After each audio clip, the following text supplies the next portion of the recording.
Né? São várias questões que a gente tem falado bastante aqui. Queria, como sempre, né? A inflação está sempre ali no meio de vários assuntos, né? A gente tem falado muito em questão dos alimentos que estão aí, né? O pessoal muito já sente no bolso, né? É o principal vilão, acho que em consequência dos preços, né? De outras questões, principalmente dos combustíveis, mas a gente está vendo aí os alimentos pesando muito na nossa inflação brasileira. A gente teve o IPCA 15 essa semana e a gente viu que os preços aí gerais, né? De uma forma em geral da economia acabaram subindo bastante nos últimos meses, mas a questão da alimentação no domicílio, que exclui aquela comida que é comprada já nos restaurantes, também subiu 16,12%.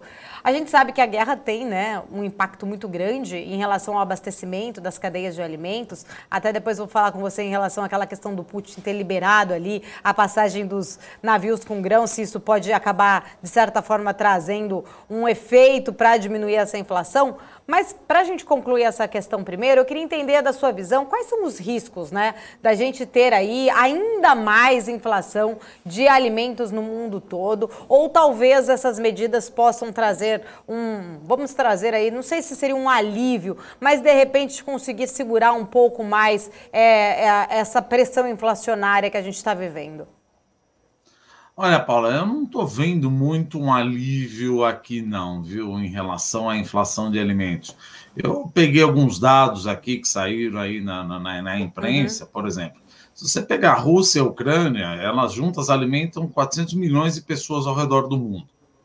E alguns dados, por exemplo, trigo, representam as duas juntas 28% do trigo transacionado, cevada 29%, milho 15% e óleo de girassol 75%. Bom, mas o que isso tudo significa? Significa que esses dois países eles são exportadores de 15% das calorias que o mundo consome. Então, se essa guerra continua, o que é bem provável que vai continuar, claro, como você bem colocou, Putin abriu um canal aí pela parte de Odessa, que ele tem o interesse de pegar todo o leste da Ucrânia, pode amenizar. Mas não vamos esquecer também que os silos na Ucrânia, a grande parte dos silos, principalmente de trigo, já estão destruídos. E aí você fala, mas como é que eu vou fazer isso daqui? Se além do silo estar destruído, você não tem trabalhador, o colheitador, o fazendeiro que esteja disposto a trabalhar em meio de uma guerra. Então é um pouco complicado. E desde o começo dessa guerra, já 26 países impuseram restrição à exportação de alimentos. O que a gente olha isso daqui? Veja, você tem países, principalmente da África subsaariana e alguns do Oriente Médio, que gastam 25% do seu orçamento, ou de 25% a 40% do seu orçamento em alimentação. Nessa coisa toda, nesse imbróglio que está acontecendo com a Ucrânia, estima-se que provavelmente de 150 a 200 milhões de pessoas vão cair no nível abaixo da pobreza e vão sentir um momento de fome. Então, é um problema sério e a gente pensa, mas será que essa abertura da Odessa vai adiantar alguma coisa? Além do que nós falamos da parte da mão de obra, não vamos esquecer também que a Ucrânia colocou muitas minas na parte dos portos, então também fica complicado você escoar toda essa parte. E será que a Odessa vai ser controlada pela Ucrânia? Veja, agora entrando na parte geopolítica que nós falamos que a Ucrânia, a Rússia, a Bielorrússia são extremamente importantes. Então, outro dado aqui, por exemplo, 4/5 dos países do mundo são importadores líquidos de alimento. Então, eu não vejo ainda que se você abrir um pouco o porto de Odessa, isso vai amenizar de certa maneira. Porque você vê as medidas de Putin, ele vai de um lado, ele abre, por exemplo, um canal humanitário, depois fecha, ele está usando os alimentos como arma. Isso não há a menor dúvida, ele está usando os alimentos como arma. É daquela coisa, olha, vocês põem sanções em cima da minha cabeça, eu coloco sanção em cima da tua. Mas como é que ele acaba vendendo? Ele acaba vendendo principalmente petróleo através da Turquia, que vai para a China. Os Estados Unidos não dá muita atenção a isso, porque senão o preço do petróleo iria lá para dólares. Mas o que o Putin está querendo fazer? Ele está pegando toda a parte leste, que seria, ele falou, olha, Kiev, como nós já comentamos aqui, está difícil de conseguir conquistar. Então ele está pegando Luhansk, que é justamente a parte leste, que é uma região separatista, Donetsk, Zaporizhzhia, Kherson, pegou Crimeia, que já anexou, e impediu completamente a Ucrânia de ter acesso ao Mar de Azov. Se ele fechar a Odessa como um todo, ele impede a Ucrânia de ter acesso tanto ao Mar de Azov quanto ao Mar Negro. Então você não tem acesso ao mar nenhum. Então é óbvio que ele acaba usando o alimento como uma maneira de rebater as sanções que o mundo está colocando. E achar que abrir essa ajuda humanitária vai contribuir para que o preço dos alimentos volte, ou melhor, que você tenha, entre aspas, uma deflação do alimento, é muito complicado. Porque até você fazer isso, primeiro, aqueles 26 países, os países estão aumentando as restrições de exportações. Então, é meio complicado achar que essa medida vai trazer algum efeito benéfico no longo prazo. E o que é pior, né? Você fica pensando no alimento, etc., é um choque de oferta, mas isso contribui cada vez mais para que os bancos centrais subam as taxas de juros. Veja, ontem mesmo saiu a ata do Federal Reserve mostrando, tudo bem, que ele vai continuar com 0,5%, não aumentou, não quer falar, evita falar 0,75% de aumento, mas ele teve um speech, um discurso um pouquinho mais hawkish, um pouquinho mais, olha, nós vamos subir a taxa de juros e provavelmente chegando a 3,5% até o final do ano, que isso acaba, eventualmente, para 2023, colocando o mundo num crescimento muito menor do que a gente estava esperando. E além dos Estados Unidos, a inflação de choque de oferta de energia e de alimento também está batendo na zona do euro. E a Christine Lagarde já falou, finalmente, que ela vai começar a subir juros, provavelmente a partir de agosto e setembro.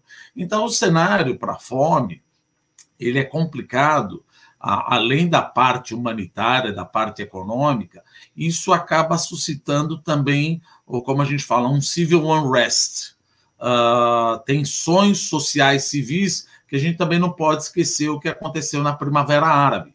A Primavera Árabe, que começou, se eu não me engano, em 2011, etc., 2010, 2011, foi justamente por causa de problemas de alimentos. E quando você tem esses problemas, você acaba possibilitando que países, ou melhor, que líderes populistas e cada vez mais protecionistas entrem no poder.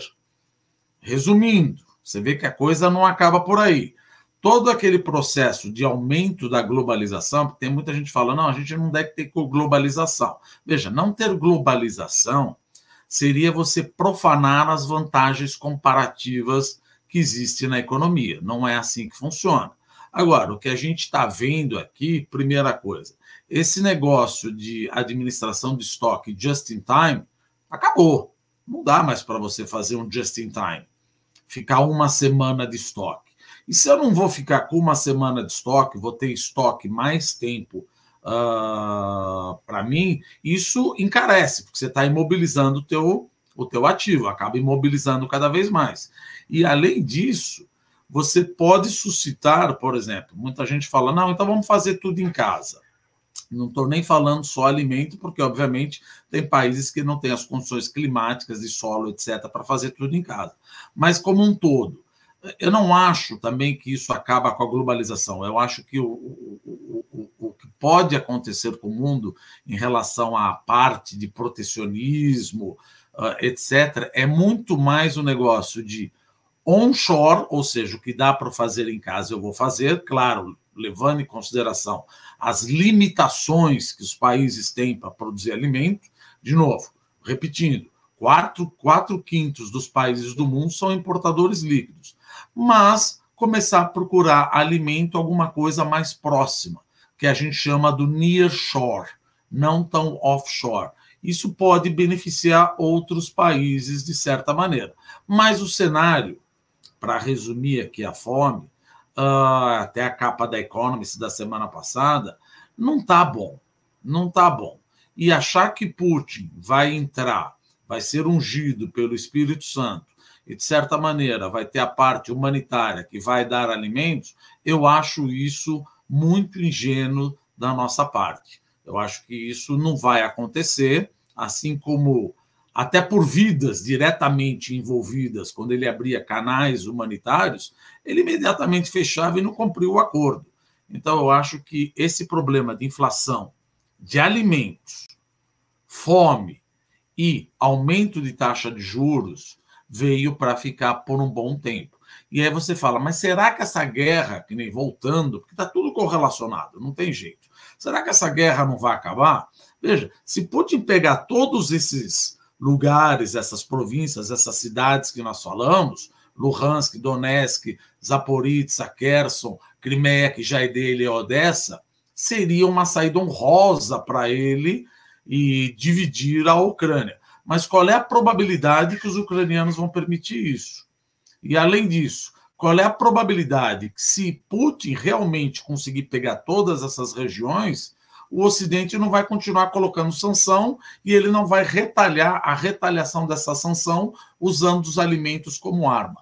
Então, eu não estou muito bullish em relação à parte, infelizmente, é uma coisa extremamente triste em relação à humanitária, principalmente países que são extremamente dependentes de alimentos, principalmente na África subsaariana e outros países do Oriente Médio, que isso pode suscitar cada vez mais problemas geopolíticos para o mundo.